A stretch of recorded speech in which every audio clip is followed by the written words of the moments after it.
meat. Chad is currently on what he proudly calls the true ancestral caveman diet. On any given Tuesday, Chad can be found standing in his kitchen consuming massive chunks of raw bison liver, convincing himself that his Paleolithic ancestors survived exclusively on pure animal adrenaline and absolutely zero complex carbs. To Chad, a single slice of sourdough bread is a modern corporate conspiracy because, according to fitness influencers on TikTok, carbs are just a toxic trap invented to make us weak. If you scroll through his social media feeds, you'll find thousands of self-proclaimed lifestyle gurus claiming that fruit is toxic and sugar is a biological weapon. We've been fed this narrative for a decade. The Paleo myth, the idea that ancient humans were apex hypercarnivores who viewed the salad as an insult to their masculinity. But when you step directly into modern scientific research, you quickly realize that Chad's aggressive lifestyle choices are completely and historically wrong. The latest peer-reviewed academic papers at the frontiers of molecular archaeology and geochemistry completely shattered this myth. While modern fitness bros are actively giving themselves earlier stage kidney stress and severe chronic constipation by forcing down 80 grams of animal protein per meal, the reality is that ancient humans survived on a diverse botanical menu that looks suspiciously like a traditional Whole Foods market. But prehistoric populations were remarkably pragmatic survivalists, not ideological podcasters. When the winter was harsh, when large mammalian herds migrated across mountain ranges, or when a hunting party came back entirely empty-handed for weeks on end, our ancestors didn't simply lie down in their caves and starve to death while waiting for a deer. Instead,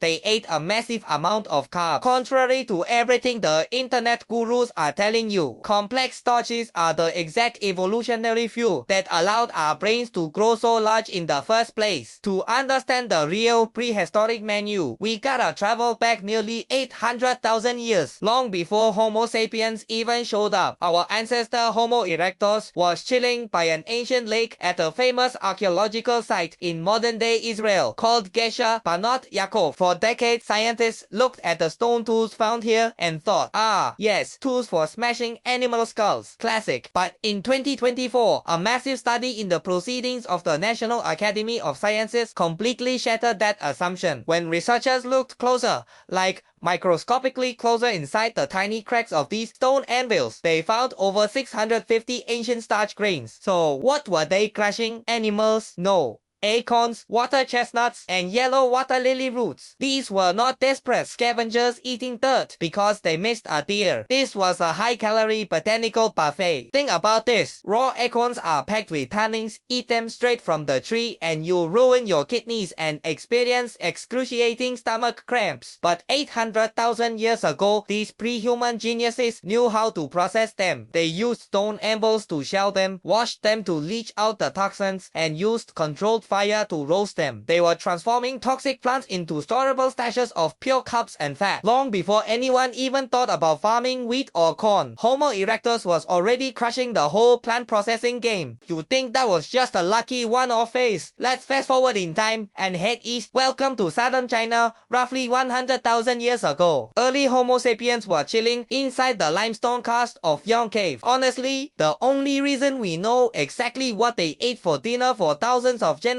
it's because these ancient humans completely forgot to brush their teeth. Think about this. When you don't floss, a thin layer of gross bacterial biofilm builds up on your teeth. Over time, the minerals in your saliva literally petrify this soft plaque, turning it into a rock-hard armor called dental calculus. Basically, a prehistoric time capsule stuck to your teeth, locking in microscopic food particles, plant cells, and organic matter in near-perfect preservation for millennia, completely shielded from rotting away. So when researchers scraped the teeth of these early Chinese humans, they didn't just find meat. They found an absolute mountain of microfossil starch. The star of the show? USO. No, not that alien stuff, but underground storage organs, otherwise known as wild tubers, yams, and taro roots. They even found heavy traces of acorns from Castanopsis trees. But here's the hard evolutionary truth. The human brain is a massive energy hog. It burns about 20% of your body's total energy, and it runs almost exclusively on glucose. You know what sucks at providing glucose? Protein. You know what provides it instantly? Carbs. These ancient humans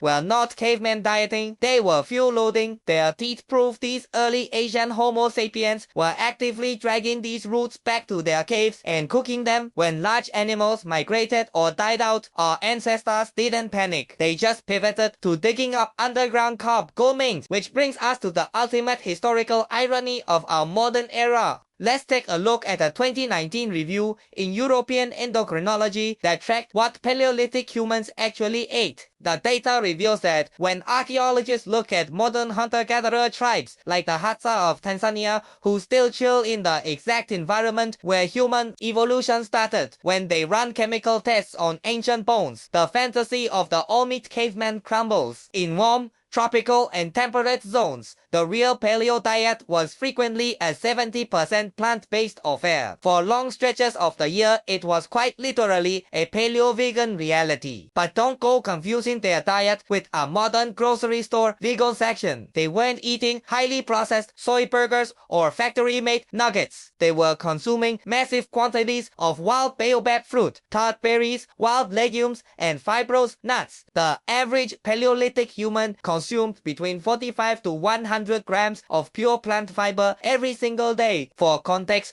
the average modern human struggles to hit 15 grams. Their digestive tracts were evolutionary machinery built to ferment plants and extract vital nutrients. In short, we are built to process the forest, not just the fauna. But here's what's fascinating. 800,000 years ago, without a single textbook, they looked at a toxic forest floor and figured out exactly how to leach, boil, mash, and roast complex vegetation to keep their tribes alive when the hunt failed. They worked with the ecosystem and adapting their biology seamlessly to whatever the earth provided. What have we done with that magnificent evolutionary inheritance? We built the civilization of absolute abundance only for big food and industrial agriculture to take those beautiful fiber-rich starch grains that literally built our brains, strip them of all nutrition, bleach them, load them with refined chemicals, and turn them into ultra-processed garbage designed to make us sick, addicted, and chronically inflamed. We traded ancient survival for corporate convenience. And instead of fixing the broken food system we created, our brilliant modern response is to panic, develop eating disorders, and label entire natural food groups as the enemy. We invent multi-billion-dollar diet trends that tell us to stop eating fruit because it has too much sugar or to avoid carbs entirely, while we chug processed saturated fat. We pride ourselves on being the apex of human intelligence, yet we are the only species in history that requires an internet connection and a paid influencer to tell us what to eat. Ancient humans didn't need a carnivore club or a vegan certificate to survive. They just needed common sense and a deep respect for the plants beneath their feet. Maybe the secret to the future of human health isn't finding a new dietary trend at all. Maybe it's just stopping the madness, stripping away the marketing, and remembering what we forgot 800,000 years ago.